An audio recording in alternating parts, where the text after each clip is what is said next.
একটা প্রশ্ন নাস্তিকরা প্রায়ই করে থাকেন। প্রশ্নটা এতই প্রচলিত যে তারা এটি নিয়ে সবসময় কথা বলতে থাকে ফেরামে, সোশ্যাল মিডিয়া, ভিডিওতে। সম্ভবত এটা হচ্ছে অবিশ্বাসীদের অন্যতম গুরুত্বপূর্ণ স্তম্ভ। অন্যদিকে এই প্রশ্নটা মুসলিমদেরও বিভ্রান্ত করতে পারে। প্রশ্নটা হচ্ছে এই যে আমাদের জীবনে রোগ, শোক আর বিপর্যয়ক্রম যা কিছুই ঘটে, কেন আল্লাহ সেসব ঘটতে দেন? যদি একজন সৃষ্টিকর্তা থাকেন তাহলে তো তিনি এসব বিপর্যয় ঘটতে দেবেন না। কিন্তু ব্যাপারটা কি আসলে তাই? প্রথমত, জগতে মন্দের অস্তিত্ব থাকাটাই একজন সৃষ্টিকর্তার অনুপস্থিতি প্রমাণ করে না। কেন? ব্যাখ্যা করা যাক। উদাহরণস্বরূপ, একটা গ্যালারি অথবা আর্ট এক্সিবিশন কল্পনা করা যাক। যারা সেখানে যাচ্ছে তারা নিজেদের রুচি অনুযায়ী সেখানকার শিল্পকর্মগুলো পছন্দ করতেও পারে, আবার নাও করতে পারে। আর্ট সম্পর্কে কিছু না জানা একজন মানুষ যখন একটা বিখ্যাত এবং মূল্যবান চিত্রকর্ম দেখে, তখন সে বলতেই পারে যে এই পেন্টিং এর কোনো মানে হয় না। আমি তো এখানে শুধু এলোমেলো আর হিজিবিজি রেখা দেখছি। তবে আর্ট সম্পর্কে জানা একজন ব্যক্তির কাছে ওই চিত্রকর্মটি থাকতে পারে অসাধারণ বৈশিষ্ট্য। প্রতিটি তুলির আঁচড়ের আড়ালে থাকতে পারে বহু অর্থ। হ্যাঁ, আর্ট না বোঝা একজন ব্যক্তি শিল্পকর্মটা পছন্দ নাও করতে পারে, কিন্তু সে বলতে পারে না যে এই শিল্পকর্মটা কোনো শিল্পী নেই। ঠিক তেমনি জগতের দিকে তাকিয়ে একজন মানুষ কিছু বিপর্যয়কর ব্যাপার কুৎসিত দেখে মনে হতে পারে, অথবা তার নিজের মনে হতে পারে অসুখ বিসুখ পছন্দ নাও হতে পারে, অথবা সে হয়তো এসবের পিছনে কারণ নাও বুঝতে পারে। কিন্তু এসবের পিছনে কোনোটা আল্লাহর অনিশ্চিত প্রমাণ করে না। কারণ কুৎসিত কিছু আছে এ কথা নির্দেশ করে একজন কর্তাকে। তাই একজন নাস্তিক জগতের বিপর্যয় তুলে ধরার মাধ্যমে যে এটা প্রমাণ করতে পারে না যে কোনো কিছু রোগ ব্যাধি যদি হয় এর ফলে আল্লাহ নেই, এই জিনিসদের বা তারা যে প্রমাণটা করে এটা সম্পূর্ণ ভিত্তিহীন। তাহলে মানুষ এই যে এত সমস্যা, দুর্ভোগ, বিপর্যয়ের সাথে লড়াই করে বাঁচে, তার কারণ কি? আসুন ব্যাপারটাকে দেখা যাক। কোনো কিছু ত্রুটিপূর্ণ বিষয় যদি আপনি বলতে পারেন, জিনিসটা তৈরির উদ্দেশ্য জেনে যদি একটা জিনিস তার উদ্দেশ্য অনুযায়ী ঠিকঠাক কাজ করে, তাহলে আমরা বলতে পারি যে এটা মানবসম্মত, এটা ভালো, এটা কাজ করে নিষ্ঠুরভাবে। কিন্তু যদি ওই জিনিসটা তার উদ্দেশ্য অনুযায়ী কাজ না করে, এটা কুৎসিত, ত্রুটি সম্পূর্ণ। উদাহরণস্বরূপ, একটা লাইব্রেরির উদ্দেশ্য হচ্ছে মানুষকে পড়াশোনা করার জন্য এবং একটা নীরব শান্ত পরিবেশ দেওয়ার জন্য। এখন লাইব্রেরিতে গিয়ে ওই নিরিবিলি পরিবেশ পছন্দ না হলে কি কেউ বলতে পারে যে ওই জায়গাটা এত নীরব কেন? এখানে সবাই চুপচাপ বসে আছে কেন? কেউ কথা বলছে না কেন? কি বাজে ব্যাপার! এভাবে কি সমালোচনা করা যায়? অবশ্যই না। কারণ লাইব্রেরির এমনই হওয়া কথা, এটা একটা পরিবেশ যেখানে নীরবতা থাকার কথা। এটাই লাইব্রেরির উদ্দেশ্য। তাই লাইব্রেরি যে নীরব, সেটাই নিদর্শন করছে যে এটা একটা মানবসম্মত ভালো লাইব্রেরি। অথবা কল্পনা করুন, এটা একটা জিমের কথা।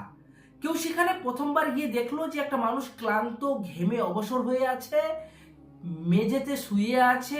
এটা দেখে সে বলবে যে এই মানুষগুলো এরকম কেন? কি করুণ ব্যাপার, কি নিষ্ঠুর আর বাজে একটা পরিবেশ।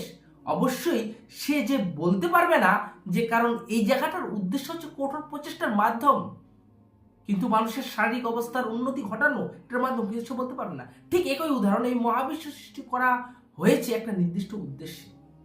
মহাবিশ্বের ঘটনা ভালো কি মন্দ সেটা আমরা জানতে পারি কেবল কেবল মহাবিশ্ব সৃষ্টির উদ্দেশ্য জেনেই, এবং মহাবিশ্বের স্রষ্টা কেবল আমাদের সেটা জানাতে পারেন। সৃষ্টির উদ্দেশ্যগুলোর মধ্যে প্রথমেই আসে আল্লাহর নামের মহত্ব স্বীকার করা। জি, আমাদের জীবনের চরম লক্ষ্য হচ্ছে আল্লাহর ভালো বান্দা হওয়া। তার নাম ও গুণাবলী ভালোভাবে জানতে হবে। আরও অনেক উদ্দেশ্য পাওয়া যেতে পারে কেন এইভাবে মহাবিশ্ব সৃষ্টি হয়েছে। আপনার কাছে মনে হতে পারে প্রচেষ্টা আর ভুল ভ্রান্তির ভেতর দিয়ে উন্নতির দিকে অগ্রসর হওয়া, আল্লাহর প্রতি আমাদের অঙ্গীকারবদ্ধ প্রদর্শন করা। যদি উদ্দেশ্যগুলোর আলোকে মহাবিশ্বের দিকে তাকান, তাহলে দেখবেন যে সমস্যা, ক্লেশ, রোগ এই আসলে একটা অপরিহার্য আসাফি। যদি অসুখ বিসুখ না থাকে, অর্থাৎ নিরাময়কারী আল্লাহর এই নামটা কি আমরা জানতাম? আর রাজ্জাক অর্থাৎ রিজিক দাতা নামটা যদি ক্ষুধা না থাকতো তাহলে কি জানতাম? যদি কৃতজ্ঞতার ধৈর্যের কোনো পরীক্ষাই না থাকতো তাহলে কি আত্মাধিকতার পথে অগ্রসর হওয়া যেত? না। তাহলে বিশ্বজগৎ এবং তার ভেতরকার যেসব ঘটনা আমরা বিপর্যয় বলছি সেগুলো আল্লাহকে জানার জন্য এবং সংগ্রামের ভেতর দিয়ে নিজেদের অবস্থা পরিবর্তনের জন্য আবশ্যক। জি, সুতরাং এই ঘটনাকে আমরা ত্রুটি অথবা মন্দ কিছু হিসেবে দেখতে পারি না। জি, এটাই সত্য।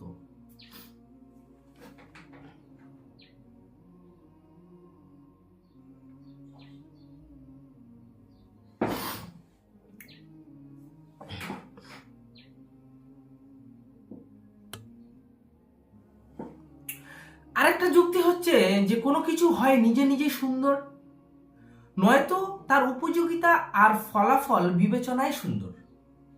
জি, এমনকি বহু সমস্যায় যেগুলো আমরা মন্দ বলে থাকি আর সেগুলো ফলাফলের দিক থেকে অনেক সৌন্দর্য বয়ে আনতে পারে।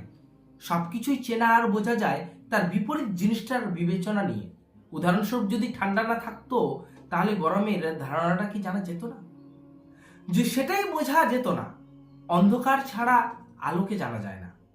একইভাবে যেসব ঘটনা আমরা বিশৃঙ্খলা, মন্দ আর কুৎসিত হিসাবে বর্ণনা করছি সেগুলো আসলেই এমন জিনিস যার ফলে আমরা জগতের শৃঙ্খলা, উৎকর্ষ আর সৌন্দর্যকে জানতে পারি। জি, ভেবে দেখুন ব্যাপারটা। যদি কুৎসিত কিছুই অস্তিত্ব না থাকতো তাহলে কি আমরা সৌন্দর্য চিনতে পারতাম? অথবা আমরা কি শৃঙ্খলার কথা বলতে পারতাম যদি বিশৃঙ্খলা না থাকতো? তাই কোনো ধারণাকে বুঝতে হলে তার বিপরীত ধারণার অস্তিত্ব অপরিহার্য। যে মানুষ সবসময় শৃঙ্খলার সৌন্দর্যের মধ্যে থাকে,